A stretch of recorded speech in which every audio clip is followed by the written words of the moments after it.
here this evening. I'm former Councilwoman Carolyn Davis, and I am I'm here in this campaign as Mr. Atkins campaign manager, supporting him. And look at all of his support behind him. Look at all the people behind him who are supporting him for this district, District 8. I am truly excited to have two individuals who are here in support of Mr. Atkins, former Councilmember Tanel Atkins, and I'm going to bring the first person up. She is a true warrior. I am so glad that she made a decision to come and join this team, getting Mr. Atkins to the Dallas City Council for District 8. She is a wonderful person to know, and her name is no other than Miss Gail Terrell. Come on, Thank you.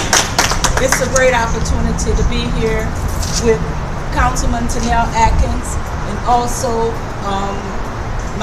one of my people that I ran with, and that's Mr. Eric Williams. My name is Gail Terrell. I'm the former Vice President of the Dallas Park and Recreation Board, and also I served 8 years on the Park Board and 8 years with the Office of Cultural Affairs. I believe in the community. I've been in Dallas since 1988. I've seen that there are still a lot of changes that need to happen in District 8, and I am here to support Tanel Atkins to help us to make those changes, because District 8 needs him there. And I would now like to introduce Mr. Eric Williams.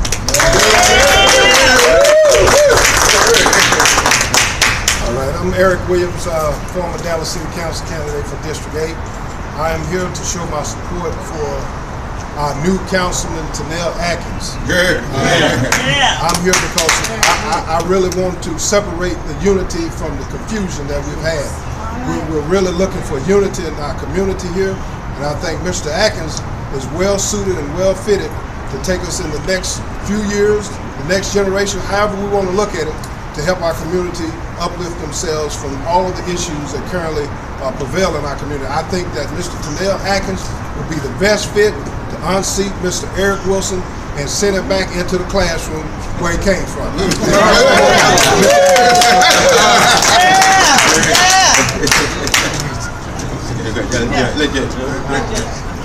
My name is George Charles. I'm just of the people of Dallas County.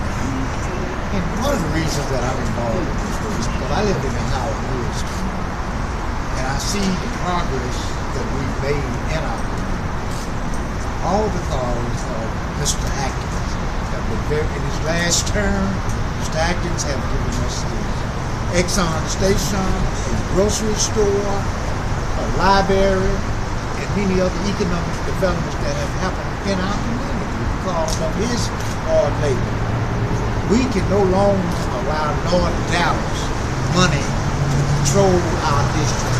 So I'm urging you to get out and vote June 10th for Mr. Tanel Atkins for City Council.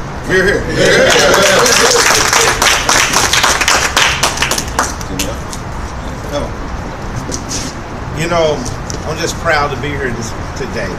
You look around, you see all the supporters here, but think about District 8.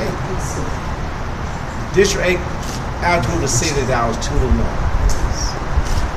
Look at all the opportunity in District 8. You look at the Southwest Center Mall here, you look at UNT, you look at Inland Port, you look at Pleasant Grove, the Brian Nelson Golf Course is coming to District 8. But you look at the peoples here, but you also look at the opportunity. God is not making any more land, but people moving to District 8. We are a different type of class. We are the North Dallas of the suburbs. And you look at DeSoto, Duncanville, Wilmer, Hutchinson, Lancaster, Cedarville, and Ball Spring. District 8 is north. So we are North Dallas. All right. So we treat ourselves in North Dallas. Okay. But we still don't need a small group of North Dallas business people to tell us how to run our neighborhood. All right. We are our own community. Yeah. We gonna make our own decision for the resident and for our well-being. I thank Gail Terrell and Eric Williams Yeah. to come. Here. And I thank but I also applaud Clara McDade, Sabrina Broom,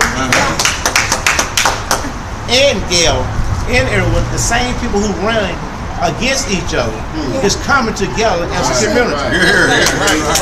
And I do look at Howard Hill, Trinity Mellon, Union State, Meadow, all the community is coming together to elect me.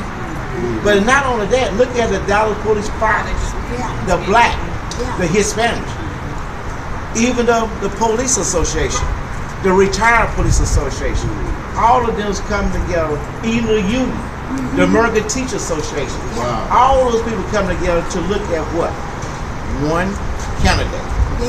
One candidate with experience, who understand, who've been through the problem. Look at my Councilwoman Carolyn Davis.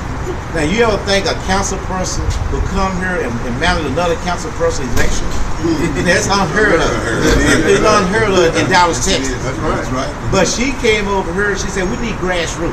And she's like grassroots to steer me in the right direction. To make sure that we're not looking at all the big picture, we're looking at the small picture. For example, a rec center without a gym, unheard of. A rec center without a gym, unheard of. And you also look at aquatics. We want to have aquatics with the rec center. We don't have it anymore. The things that we should have, and my opponent said things that he have accomplished. He could not accomplish these things. It was done by the prior council. And what he initiated and what he do is two different things. But we also got to look at this right here. UNT. I got to think about Single Hill and Howard Hill. You got UNT sitting there. You got a trail sitting there. You got high-end houses, upscale houses. That didn't come overnight. Also, Petrie, I don't call his name for the first time and last time. The people and the business people who live in front of UNT, they are African American business people. They zone is R5, agriculture, very low. You don't change their zoning overnight and you got to pay high taxes. You wait till development comes. Now the development is coming around that person name I just mentioned. But there is a guy named Madar who came in and bought 206 acres of land. That now the water and sewer and infrastructure is coming now because there is a development. But the money already have been there. The money was never taken away. The money was there from day one. From the 2006 bond package and also from the 2012 bond package. Then let's go back to Southwest Center Mall, where we're standing today. This mall would not have been here if it wasn't for the prior council to put the foundation, the ULI study, to say what we should do with the mall. Number one, a tip that we have with Valley View in Southwest Center Mall. Now we're talking about infrastructure. We cannot bring the access road to 20 without you, the community. Without you, the community, you got to have a feasibility study, right? You got to have input from the community before you do all of this. So we're thinking about pie in the sky and let District 8 understand what's going on in this community. We are very educated. We are very business-minded. We got business people around here, and we also got churchmen who can pray for us. So we are spiritual also. So therefore, we got God on our side. We're going to take this. And also, Eric Williams is with Tanel Atkins. Gail Terrell is with Tanel Atkins. Former Councilwoman Carolyn Davis is with Tanel Atkins. Former candidate Sabrina Brennan is with Tanel Atkins. Former candidate Clara McDade is with Tanel Atkins. Former candidate Charles Rose is with Tanel Atkins. So you got all these former candidates who with Tanel Atkins who ran before for District 8. Now, my opponents cannot pull that off. Because we are a community, we are sticking together, and we're going to win this. Remember, May 30th, early voting to June 6th. Election day is June 10th. Remember, we need your vote. We need your vote. You got to come back out. Don't let a small group of North Dallas people tell us how to run our community. A small group, not all, just a small group. So let us go to the poll, rep the number, call your neighbor, call all your friends, and go to the poll. And remember, you look at the Dallas Police Association, the Fire Association, Chief Brown, all those people coming together to support Tenelle Atkins. Thank you very much, and have a pleasant day. Thank you. Thank you, everybody.